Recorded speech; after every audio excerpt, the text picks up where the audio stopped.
சேலம் மாவட்டம் சீல்நாயம்பட்டியிலேருந்து நாமக்கல் போகிற ரோட்டில் சீல்நாயம்பட்டியிலேருந்து கொஞ்சம் முன்னாடி பனைமரத்தை சுற்றி பெரிய ரோடு, அதுக்கு கொஞ்சம் முன்னாடி பார்த்தீங்கன்னா ரைட் சைடில் ஸ்ரீ துர்காயம்மன் வந்து ஒரு துர்காயம்மன் கோயிலுக்கு இதுவும் வந்து 200 வருஷம் பழமையான கோயிலுங்க. செவ்வாய்க்கிழமை இந்த கோயிலுக்கு வந்து விசேஷமாக இருக்கும். இந்த கோயிலுக்கு மிகப்பெரிய சிறப்பு என்ன சிறப்பு அப்படின்னா, இந்த கோயில் சாமி கோயிலை கட்டி முடிக்கிறது நாளை பொழுது சூரியன் உதயத்திலிருந்து சூரியன் மறைவுக்குள்ள ஒரு நாளில் வந்து இந்த கோயிலை கட்டி முடிக்கணும் அப்படின்னு இந்த கோயிலுக்கு ஒரு ஐதீகம் ஒரு வரலாறு இருக்குது.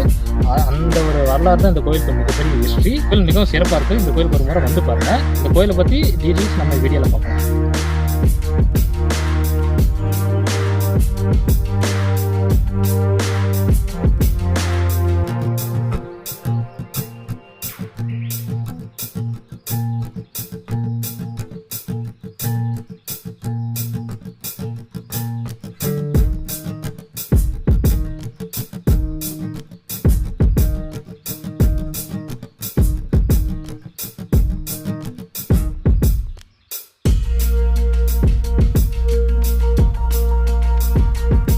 சேலம் மாவட்டம் நாளிக்கல்பட்டியில் இளந்தருளைக்கு வனதுர்க்கை அம்மன் ஆலயத்திலேருந்து அர்ச்சகராக இருக்கேன் பேசுகிறேன்.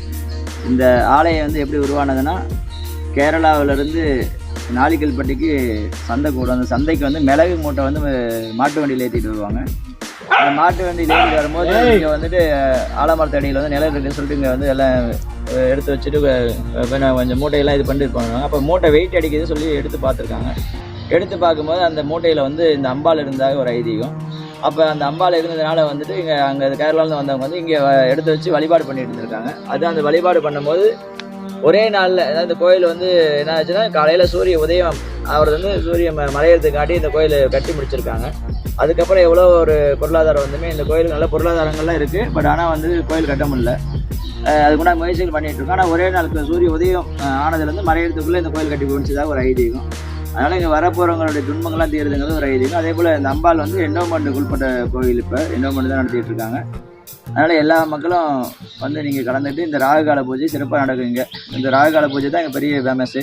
செவ்வாய்க்கிழமைனா ராகுகேதுக்கு வரவங்க கையால் பாலாபிஷேகம் பண்ணலாம்.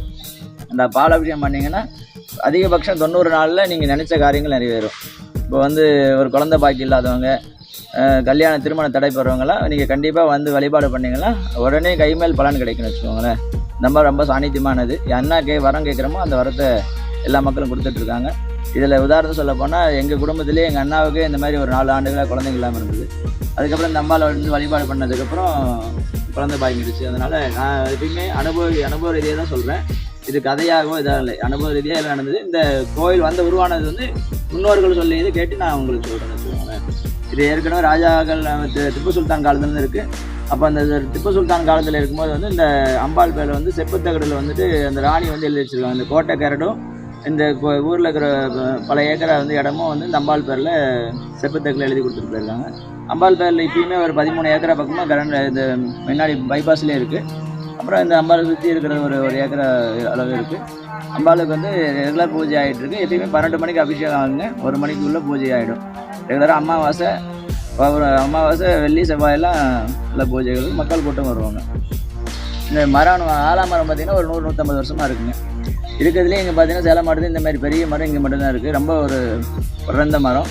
இந்த மரத்தை பார்க்குறதாவே மக்கள் நிறையா வருவாங்கன்னு வச்சுக்கோங்களேன். நான் 18 வருஷமாக இந்த கோயிலில் கடை வச்சுருக்கேன். கோயிலுக்கு 3 வாரம் இல்லை 7 வாரம் வந்து கனிமாறு விளக்கு போட்டால் ராகுகாலத்துக்கு செவ்வாய்க்கிழமை சிறப்பான நாள் 3 to 4 பூஜை வருது.